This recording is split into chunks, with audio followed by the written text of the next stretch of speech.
반가. 안녕하세요. 박용덕입니다. 이번 시간은 제7회 방문각 모의고사 해설 강의를 시작하도록 하겠습니다.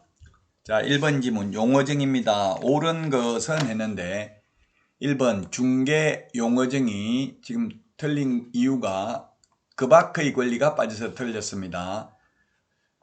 그 밖의 권리의 득실 변경에 관한 행위, 그 밖의 권리가 빠져서 X고요. 그 다음에 2번은 공인중개사라 하면 이 법에 의해서 자격을 취득한 자를 말합니다. 2번이 정답입니다. 외국에서 자격을 취득해도 공인중개사 아니죠. 이 법, 공인중개사법에 의해서 자격을 취득한 자를 말합니다.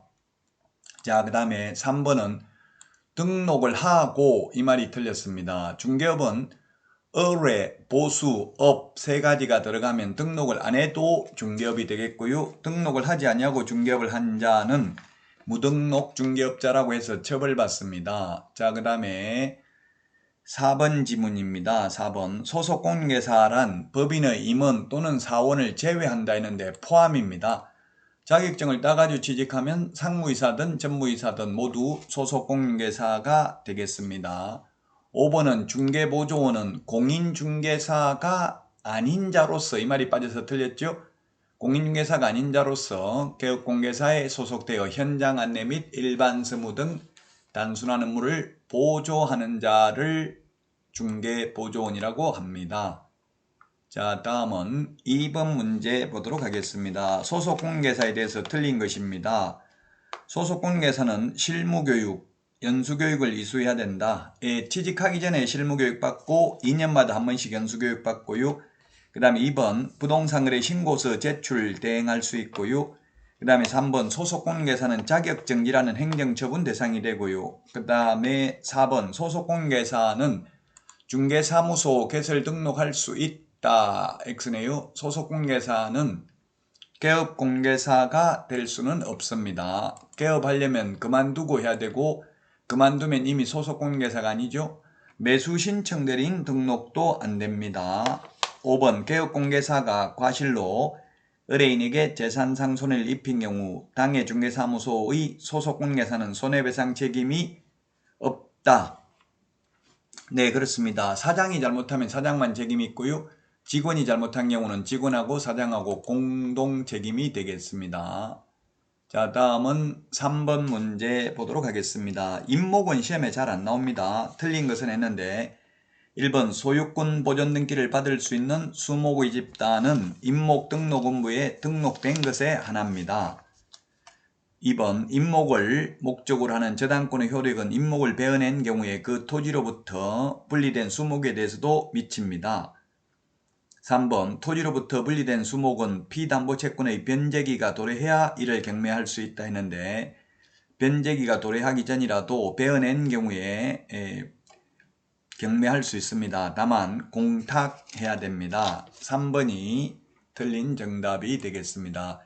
임목에 대해서는 시험에 자주 나오지는 않습니다. 임목, 공장재단, 광업재단은 현실적으로 중개하는 경우가 거의 없기 때문에 그렇죠. 자, 그 다음에 4번 임목 등기가 격려된 후 등기관은 임목이 생육하고 있는 토지의 등기 기록 중 표제부에 임목 등기 기록을 표시해야 된다. 예, 표제부에 표시를 해야 됩니다.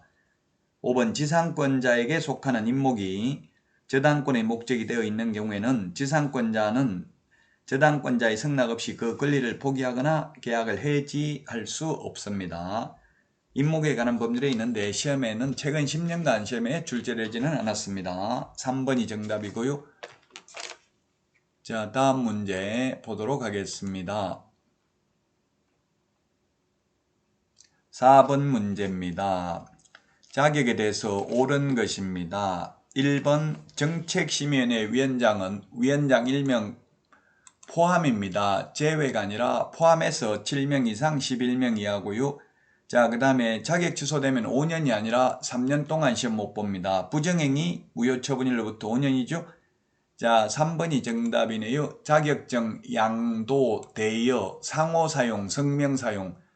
상호 성명 사용이 양도되어 하고 똑같습니다. 어떠한 경우에도 양도되어 안됩니다. 무상으로 공짜로 빌려주는 것은 가능하다. X입니다.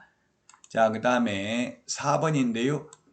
자격 취소, 자격정지, 자격증 반납, 미반납 시 과태료 부과 모두 교부한 시 도지사입니다. 다만 청문과 의견 진술 기에만 사무소 관할 시 도지사입니다. 5번 공인중개사가 아닌 자가 단순히 명함에 중개사무소 대표라고 기재하여 사용하는 것은 공인중개사와 유사한 명칭을 사용하는 경우에 해당하지 않는다 했는데 해당합니다. 대표자를 가리키는 명칭 쓸 수 없습니다. 사장, 소장, 회장 다 안됩니다. 대표를 가리키는 명칭은 자격증 없으면 사용할 수 없습니다. 자, 다음은 5번 문제입니다. 틀린 것은 했는데 1번 법인으로 등록받으려면 2억 원 이상 보정 설정을 미리 해야 된다 했는데 미리 할 수 없습니다. 하고 싶어도 미리 못합니다. 미리 해야 된다. X입니다. 등록 후 업무 개시 전에 2억 원 이상 가입을 해야 됩니다. 니은 소속공개사를 제외한 공인중개사 또는 법인이 아닌 자는 등록 신청할 수 없습니다. 소속공개사도 등록 신청 못한다는 말이죠. 자, 그 다음에 디귿 등록 처분 통지는 7일이고요. 등록증 교부는 보정 설정 여부를 확인하고 지체 없이 등록증을 교부해야 됩니다. 따라서 4번이 정답이 되겠습니다. 자, 다음은 6번 문제입니다. 중개사무소에 대해서 틀린 것은 했는데 1번 등록 신청 시 사용 승인 등을 받은 건물로서 건축물 내장에 기재되기 전의 건물에 중개사무소를 설치한 때에는 건축물 내장에 기재가 지연되는 사유를 적은 서류도 함께 제출해야 됩니다. 무허가 건축물, 가설 건축물 안 되고요. 미등기 건물은 될 수도 있습니다. 건축물 내장에 기재되기 전이라도 사용승인, 사용검사, 중공검사, 중공인가 받은 건축물은 가능합니다. 중개사무소 면적 제한은 없고요. 반드시 소유권을 확보해야 되는 건 아니고 사용권만 확보하면 됩니다. 따라서 2번 사용대차도 가능합니다. 임대차도 가능하고요. 3번 가설 건축물은 안됩니다. 가설 건축물, 무허가 건축물은 안됩니다. 가설 건축물에서 X가 되겠습니다. 무허가 건축물, 가설 건축물에는 중개사무소 불가능합니다. 자, 그 다음에 면적 제한 없고요. 겸용, 다른 용도로도 같이 쓸 수 있습니다. 그리고 사무소 이전 신고하고자 하는 자는 등록증 원본을 반납해야 됩니다. 원본 반납하고 새로 받아야 되죠. 관할구역 밖으로 가면 재교부가 되겠습니다. 자, 다음은 7번 문제 보도록 하겠습니다. 공인중개사 법령상 옳은 것은 O, 틀린 것은 X입니다. 기역, 중개사무소가 전단지를 이용하여 표시 광고하는 경우 중개대상물 소재지 명시하지 않아도 됩니다. 맞습니다. 전단지니까요. 인터넷 표시 광고하는 경우에는 중개사물 소재지 명시해야 되고요. 전단지인 경우는 중개사무소 소재지를 명시해야 됩니다. 자, 그 다음에 5개 광고물에 성명을 표기하지 않는 경우 이행강제금 부과하는 게 아니라 성명 표기하지 않는 경우 100만원 이하의 과태료 대상입니다. 자, 그 다음에 디귿은 소속공개사 자격증 개시 의무는 소속공개사에게 있는 게 아니라 개업공인중개사에게 있습니다. 소속공개사 자격증을 개시하지 않아도 개업공개사가 100만원 이하의 과태료입니다.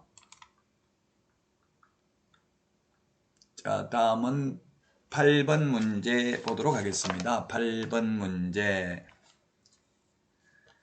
결격사유, 등록의 결격사유에 해당하는 자를 모두 고른 것입니다. 결격사유, 개업공개사 등의 결격사유가 취직도 할 수 없고 개업도 할 수 없는 결격사유를 말하는 것이죠.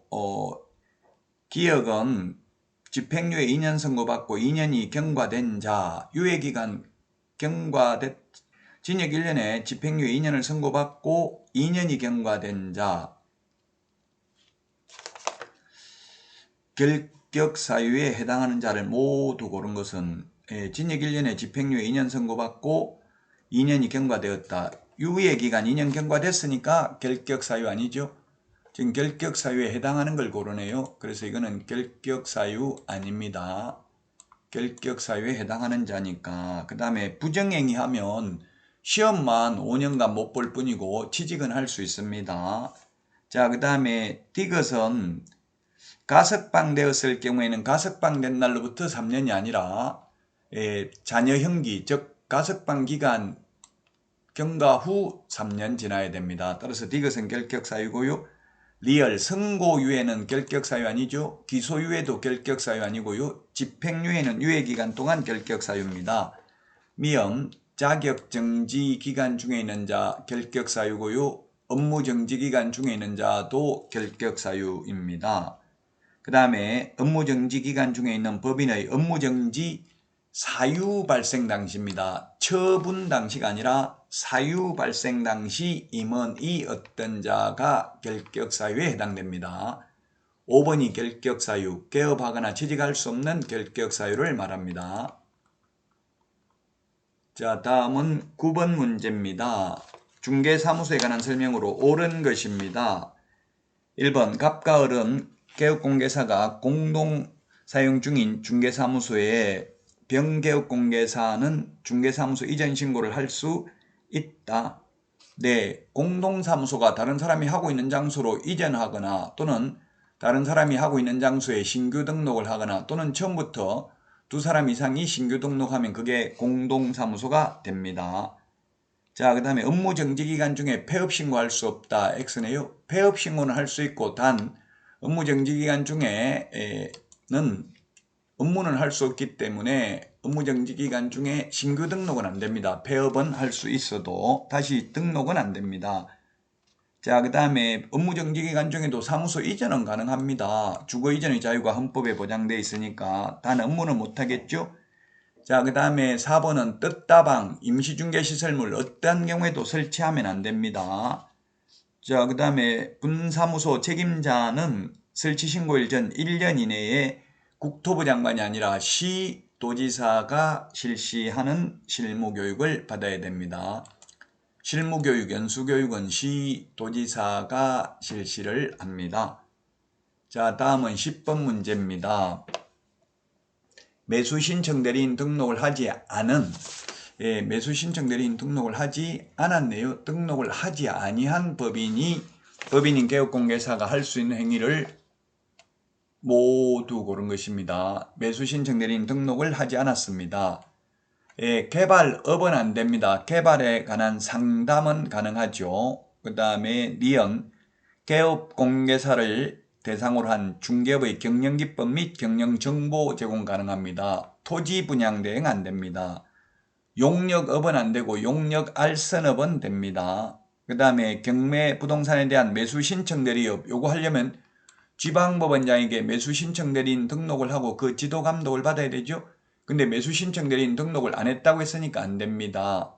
그 다음에 B업에 공매부동산에 대한 권리분석 취득알선 또는 경매부동산에 대한 권리분석 취득알선만 하는 경우는 매수신청 대리인 등록 안 해도 되고요. 미음에 있는 것처럼 경매부동산에 대한 매수신청 대리 하려면 매수신청 대리인 등록을 해야 됩니다. 그래서 답은 1번이 되겠습니다. 니은 B업 1번이 법인이 겸업할 수 있는 업무입니다. 법 제14조에 있고요. 우리 암기 프린터는 24번에 있습니다. 1번이 정답이 되겠습니다. 자, 여기까지 하고 다음 시간에 찾아뵙겠습니다. 안녕.